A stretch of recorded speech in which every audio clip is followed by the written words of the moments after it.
CNN reveals the Democrat Party approval rating is historically bad. So bad, in fact, it's worse than their approval rating last month, which was the previous record low. And this comes only 48 hours after CNN predicts a doomsday scenario for the Democrat Party in the 2026 midterms. They are desperate for momentum, for unity, for a message, for a messenger, and their complete dysfunction is being represented in these abysmal record low approval ratings. All of this while Donald Trump is surging in the polls. In fact, his approval rating is higher than George Bush and Barack Obama at this exact time in their second term. So don't believe any of the Democrat doom and gloom. They want to try to demoralize MAGA supporters. So let's not get complacent. Let's not get too cocky. Let's stay disciplined. Let's stay focused, because 2026 and 2028 are ours for the taking. As always, like the video and subscribe to the channel, but let's watch CNN expose the Democrat Party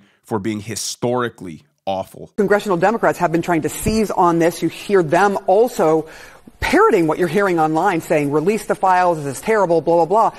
I mean, is that working for them? No, I mean, look, here's what's so important. You know, we talk about the potential of Republicans leaving Donald Trump. They're not leaving him. But what about congressional Democrats and problems with their own base? Democrats' net approval of congressional Democrats, according to Quinnipiac University, in June of 2025, it was their second worst ever at minus 12 points.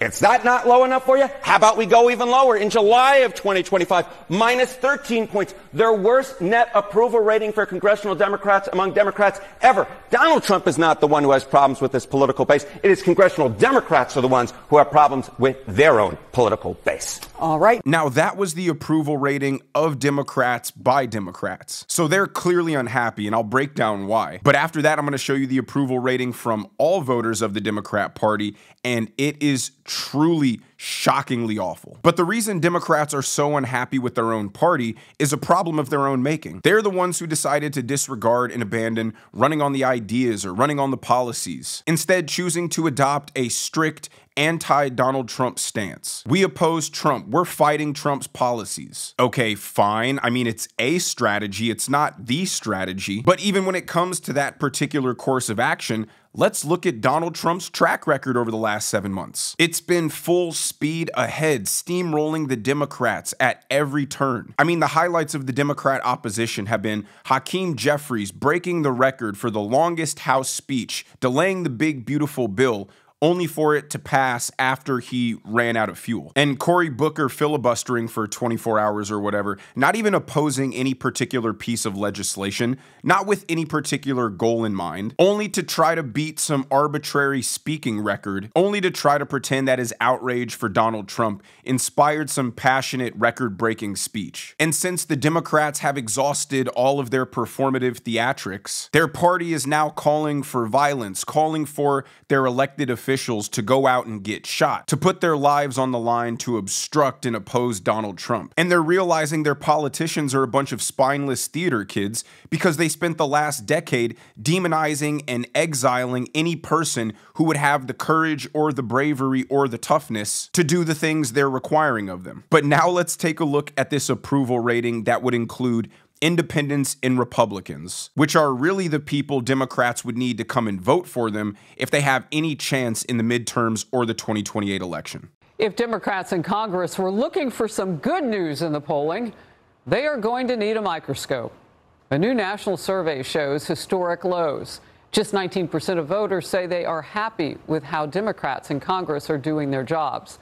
That is the lowest since this polling began asking the question of happiness in 2009. So it isn't hyperbole when we say the Democrats are on the 20 side of every 80-20 issue. We all know what kind of person is a steadfast Democrat supporter. We know exactly the type of person that makes up the 19% that approves of them. If we close our eyes, we can see them clearly. The piercings, the colorful hair, the abundance of mental issues. What's actually ironic about that kind of liberal is they dress and present themselves in such an overtly cartoonish way because they're trying to be nonconformists. But they all end up looking ubiquitous. They're conforming to what they think a nonconformist should look like. They follow a strict rubric of how they're supposed to think and how they're supposed to look to demonstrate how much of a unique, free-thinking individual they are. And this kind of disarray and desperation from the Democrats explains exactly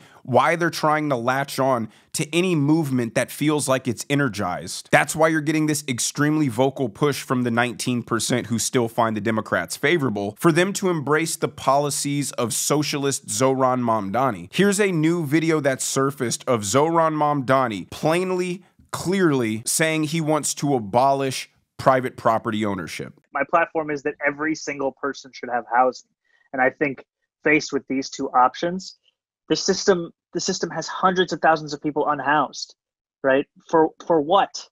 And if there was any system that could guarantee each person housing, whether you call it the abolition of private property or you call it, just a statewide housing guarantee, it is preferable to what is going on right now. Mm-hmm. And I think that people try and play like gotcha games about these kinds of things. And it's like, look, I care more about whether somebody has a home. So there's ample proof at this point that this guy is a full-blown Marxist. He believes in seizing the means of production. He believes in abolishing private property. And the Democrats, desperate for an identity, are fine with supporting his cause because at least it's a cause. They don't mind supporting something evil and destructive so long as they can morally feel like they're finding their footing in the fight against Donald Trump. Private property rights are arguably the single reason why America is as prosperous and robust as it is. The ability to own the fruits of your labor and then have a court system that lets you defend that ownership is what makes America the most attractive place to invest capital in the world. But I can understand how if you're struggling, if you're paycheck to paycheck, you're not concerned about investing or wealth accumulation. You're focused on surviving. You're focused on incremental improvements to the quality of your life. The only difference is Donald Trump is addressing that issue by refocusing on the principles that built the American middle class. People like Zohran Mamdani address this issue by saying the solution is to steal from the most productive in our society, give the fruits of their labor to the most unproductive in society, and effectively eliminate any motivation or incentive for those high productive people to continue to be highly productive. And then you get a system where nobody is ambitious, nobody strives for greatness, nobody is a high achiever. No one strives for excellence if they're excluded and enjoying the benefits of their excellence. Zohran's approach is vindictive and it's jealous. And that's why the angry and bitter left supports it so much. While Donald Trump's approach is inspiring and optimistic. And that's what's causing his absolute surge in the polls. Check it out. I mean, look, I think this one surprised me a bit because of all these complaints online going after Trump and the Epstein files. You might think his approval ratings were going down with Republicans. If anything, they're going up. Republicans who approve of Trump, look at our CNN poll. The prior one, 86%. The one out this week, 88% were Republicans. How about Quinnipiac? The prior poll, 87% approve of Republicans. This week out, 90% were Republicans. If anything, Donald Trump's approval rating has gone up since this whole Epstein saga started. He is at the apex, or close there too, in terms of his popularity with Republican voters, Epstein files, complaints, or not. You just proved that not everything online is real in real life. Who knew? Amazing. Twitter and X are not reality. And that's Donald Trump's approval with the Republican Party. Obviously, it's extremely strong. But let's take a look at his overall poll numbers compared to both George Bush and Obama at the same exact time in their second terms. This graph is from Real Clear Polling, and it shows that Donald Trump has a 46% approval rating. Obama had a 45.4, and George Bush had a 45.5. And if you look at this graph, Donald Trump's numbers, which are represented by the red line, are trending upwards. I think the Democrat fear-mongering about the big, beautiful bill will be quite short-lived. And as deportations kick into high gear and the economy keeps trending in the right direction, I think the Republican Party ought to have strong tailwinds going into the midterms. And as my video from the other day showed, so does CNN. Job growth numbers continue to be fantastic as businesses are confident in investing in bolstering their domestic workforce because of Donald Trump's tariffs. The first 7 months of Trump's presidency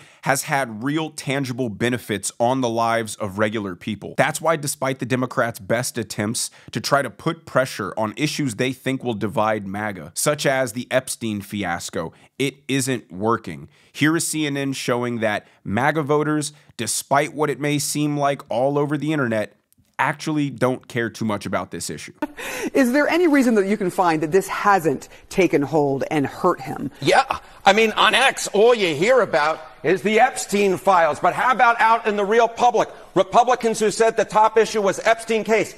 The answer is one, and not 1%. One respondent. This is a great little finding that Ariel Edwards-Levy, who of course is part of our polling unit, found. Just one single Republican said that the nation's top problem is in fact the Epstein case. Not much of a surprise that therefore Donald Trump's approval rating has not suffered with Republicans because of the Epstein case, because the bottom line is most Americans say it's not high up on their priority list. So I've seen in the comments people asking what's my opinion on the Epstein fiasco. To put it concisely, I care, but it's not more important than Donald Trump being able to implement his full agenda. And what I mean by that, and this is just my, tin hat theory, the powers that be, the deep state, the elites, whatever you want to call them, I think they've made perfectly clear to Donald Trump that if he were to publicly and transparently release everything in these files, they would assassinate him. I think Donald Trump is keenly aware that the people involved in this horrible and evil,